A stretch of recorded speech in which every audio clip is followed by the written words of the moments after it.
श्रावण मासरे कौन किणवा शुभ। श्रावण मासरे आपण माने केउ सब जिनस किणवा आपणक पई शुभ आसंतु जानिबा। रुद्राक्ष, पारद शिवलिंग, तंबार त्रिशूल, रूपार जेते सब आभूषण आमर रहिला अलंकार सबु ताहा आपणकर रूपा मुदी हो कैछ मुदी हो किंबा आपणकर हाथ रे जो पिंधंती जो कड़ा जहा को कहंती ताहा मध्य हो किंबा आपणकर खाली रूपार छल्ला जोटा कि आमर खाली रूपा मुदी जोटा गोल आकृतिर खाली थाए खाली गोल आकार ताहा भी आपण माने जदि किणिबे शुभ।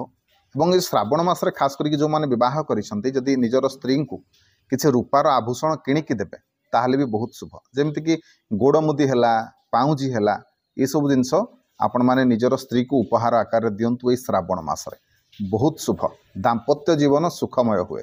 सेपरि जदि आपण माने कोनोसी मंदिर रे मानसिक करिसंती महादेव को चंद्रटीए पई रूपार चंद्रटीए पई किंबा रूपार नाग ताले श्रावण मासरे चढ़ंतु बहुत शुभ हबो एवं महादेव आपणकर डाक जल्दी शुणिबे। सेपरि जदि तंबार आपण माने त्रिशूल मध्य महादेव को दान करते ताहले मध्य बहुत शुभ। डंबरू जदि भी आपण माने महादेव कोनोसी मंदिर रे जदि डंबरूटीए मध्य दान देबे किंबा नंदी महाराज जदि नंदी को मध्य जो आमर मुगुनी पत्थर मूर्ति मिले जदि आपण माने दान करते श्रावण मासरे ताहले मध्य बहुत शुभ।